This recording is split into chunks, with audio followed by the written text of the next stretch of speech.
বাংলার এক শান্তিপূর্ণ গ্রাম, নাম রূপনগর। এই গ্রামে থাকে এক যুবক দুলাল। বয়স তার 18-19, গায়ের রং শ্যামলা, চেহারায় এক ধরনের নিষ্পাপ সরলতা। দুলালের পিতামাতা মারা গেছেন বছর 5 হলো। এখন সে একা থাকে তাদের ছোট্ট কুড়ে ঘরে। গ্রামের মক্তবে ছোট ছোট ছেলে মেয়েদের পড়ায়, বিনিময়ে যা দেয় তা দিয়েই চলে তার দিন। কিন্তু দুলালের একটা বিশেষ গুণ আছে, সে অদ্ভুতভাবে স্বপ্ন দেখে। সে দেখে এমন সব দৃশ্য যেগুলো পরদিন বাস্তবে ঘটে যায়। গ্রামের লোকেরা বলে দুলাল যেন অলৌকিক কিছু দেখে। সেই দিন ছিল বৈশাখের এক দুপুর। হঠাৎ গ্রামের পাশে থাকা পান্না জঙ্গল, সেই পান্না জঙ্গল থেকে এক মেয়ের কান্নার আওয়াজ পাওয়া গেল। সে কান্না যেন মন কেঁপে ওঠে, বাতাস পর্যন্ত স্তব্ধ হয়ে যায়। দুলাল ছুটে গেল সেই জঙ্গলের দিকে। জঙ্গলটা অদ্ভুত, সেখানে পা রাখলেই ঠান্ডা হয়ে যায় শরীর। পাতার নিচে আলো না পৌঁছালেও কোথা থেকে যেন এক রূপালী আভা চারপাশে ছড়িয়ে পড়ে। দুলাল ধীরে ধীরে এগিয়ে গেল, আর তখনই দেখে এক রূপবতী মেয়ে, যেন কোনো স্বপ্ন থেকে উঠে আসা এক সৃষ্টি। তার গায়ে এক সোনালী রঙের পাতলা পোশাক, চুল যেন নদীর মতো বয়ে যাচ্ছে পিঠ বেয়ে, চোখ দুটো নীলাভ আলোয় জ্বলছে। মেয়েটি জড়সড় হয়ে একটি পাথরের ওপর বসে, পাশে এক লম্বা ছায়া, কেউ যেন আড়াল থেকে তাকিয়ে আছে। দুলালের কণ্ঠে ভয় আর কৌতূহল একসাথে। তুমি কি? মেয়েটি চোখ তুলে তাকায়, তার ঠোঁট থেকে নিঃসৃত শব্দ, আমার নাম সাদিয়া, আমি পড়ি। পড়ি? দুলাল বিশ্বাস করতে চায় না। এই আধুনিক যুগে কেউ পরীর গল্পে বিশ্বাস রাখে না, কিন্তু সাদিয়া কিছু একটা আলাদা। তার চামড়ায় যেন আকাশের আলোয় লেগে আছে, তার নিঃশ্বাসে আছে বৃষ্টির গন্ধ। তুমি এখানে এসেছো কেন? আমি আমার জগৎ থেকে পালিয়ে এসেছি। তুমি কি বিপদে? আমি এক নিষিদ্ধ ভালোবাসায় জড়িয়েছি। আমার রাজ্য থেকে আমাকে বের করে দিয়েছে। এখন আমি মানুষদের জগতে আশ্রয় খুঁজেছি। তোমার সঙ্গে কেউ আছে? এক অন্ধকার শক্তি আমাকে অনুসরণ করছে। সে চায় আমাকে বন্দি করতে, চায় আমার ক্ষমতা। দুলাল বোকার মতো তাকিয়ে থাকে। সে পরীর গল্প বইয়ে পড়ছে, কিন্তু এখন সে বুঝতে পারছে এই গল্প বাস্তব। সেদিন সন্ধ্যায় দুলাল সাদিয়াকে তার ঘরে নিয়ে আসে। ছোট্ট কুড়ে ঘরে পরীর জন্য আলাদা একটা জায়গা করে দেয়। গ্রামের কেউ যেন না জানে এমন ভাবে রাখে। সাদিয়া ধীরে ধীরে মানুষদের জীবন জানতে শিখে। সে প্রথমবার সূর্যোদয় দেখে, পাখির ডাকে জেগে ওঠে, সর্ষে ফুলের গন্ধে বিভোর হয়ে যায়। কিন্তু প্রতি রাতে তার চোখে ভয়। সে জানে যে দুনিয়া থেকে সে এসেছে, সেখানে থাকা অশুভ শক্তি এখনো তার পেছনে।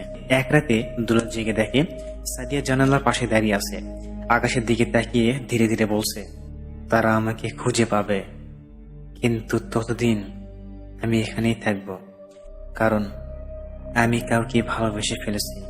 দুলাল থমকে যায়। কাকে ভালোবেসেছ সাদিয়া? সাদিয়া ধীরে ঘুরে তাকায়, তার চোখে জল, মুখে হাসি। তোমাকে দুলাল। পরদিন সকালে গ্রামের মেঠো পথে হঠাৎ অচেনা এক আগন্তুক আসে। পরনে কালো পোশাক, চোখে লাল আলো।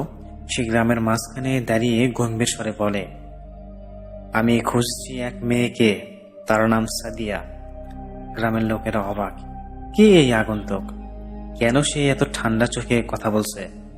আর তখনই দুলাল জানে বিপদ এসে গেছে। রূপনগরের শান্ত দুপুরে হঠাৎ নেমে এলো নীরবতা। ঘর বাড়ির চালার থেকে নামতে শুরু করলো কাক আর পাখিরা, যেন তার অজানা আতঙ্কে পালাচ্ছে। গ্রামের একেবারে মাঝখানে দাঁড়িয়ে থাকা আগন্তুকের চোখ যেন আগুনে জ্বলছিল। তার গায়ে কালো লম্বা পোশাক, কোমরে বাঁধা এক ধরনের রূপালী বেল্ট, আর তার দৃষ্টিতে এক ধরনের শূন্যতা। সে বলল, আমি এসেছি আমার রাজ্য থেকে। একজন পরী পালিয়ে এসেছে তোমাদের জগতে, তার নাম সাদিয়া। কেউ যদি তাকে দেখে থাকেও, তাকে আমার হাত তুলে দাও। গ্রামের লোকেরা দুলালের দিকে তাকায়, কারণ তারা জানে এই ছেলেটা একা জঙ্গলে ঘরে জাদু স্বপ্ন দেখে, তার সাথেই তো এমন কিছু ঘটতে পারে। দুলাল তৎক্ষণাৎ বুঝে ফেলে এই লোকটা সাদিয়ার শত্রু। সে জানে এই অচেনা ছায়া নিয়ে আসা মানুষটা মানুষ নয়, সে পরীদের দুনিয়ার কোনো অশুভ রক্ষক, যার কাজ হলো বিধিনিষেধ অমান্য করার পরীদের ধরে আনা। দুলাল সেদিন রাতে বাড়ি ফিরে দেখে সাদিয়া জানালার পাশে দাঁড়িয়ে ঘামছে। সে বলে, সে এসেছে তাই না? দুলাল চমকে যায়। তুমি কিভাবে জানলে? সাদিয়া ধীরে ধীরে বলে, আমি তার উপস্থিতি টের পাই। ওর নাম কারজাল। সে আমাদের রাজ্যের এক প্রহরী, যে পরী শাসকদের কথা না শুনে নিজের পথ বেছে নেয়, তাকে সে ধরে আনে। আমি আমার জগতের নিয়ম ভেঙেছি। আমি ভালোবেসে ফেলেছি এক মানুষকে।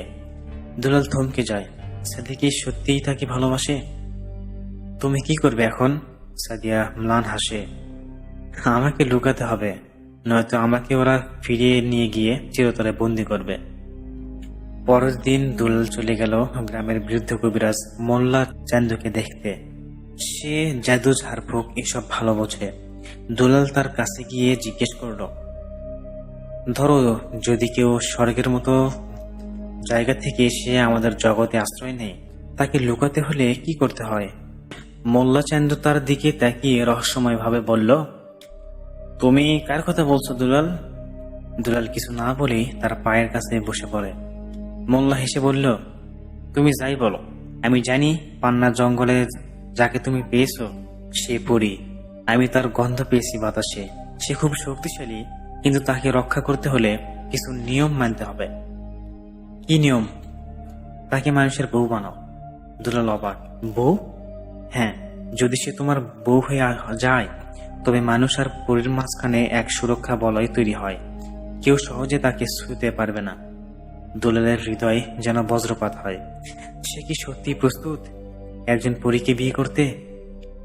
সন্ধ্যায় ফিরে এসে সব জানায় সাদিয়াকে। সাদিয়া কিছুক্ষণ চুপ করে থাকে, তারপর বলে, আমি রাজি, যদি তুমি সত্যি মন থেকে চাও।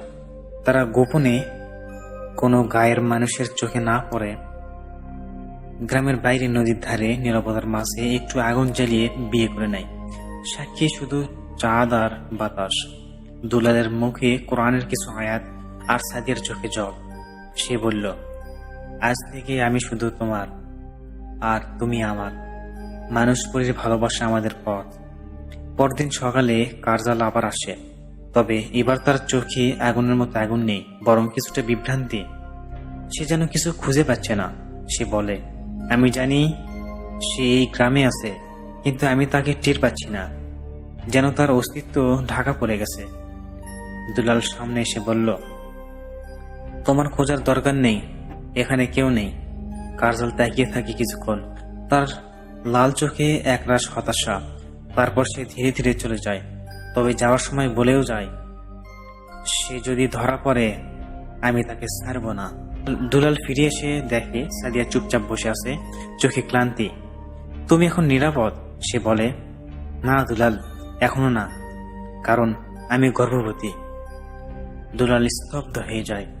তুমি মানে আমাদের সন্তান? সাদিয়া হালকা হাসে। হ্যাঁ, আর সেই সন্তান মানুষের ও পরীর মধ্যকার সেতু বন্ধ হবে। তাকে তারা কিছুতেই বাঁচতে দেবে না। এখন শুরু হবে আসল যুদ্ধ। প্রিয় লিসেনার্স, আমি পর্বটি এখানে শেষ করছি।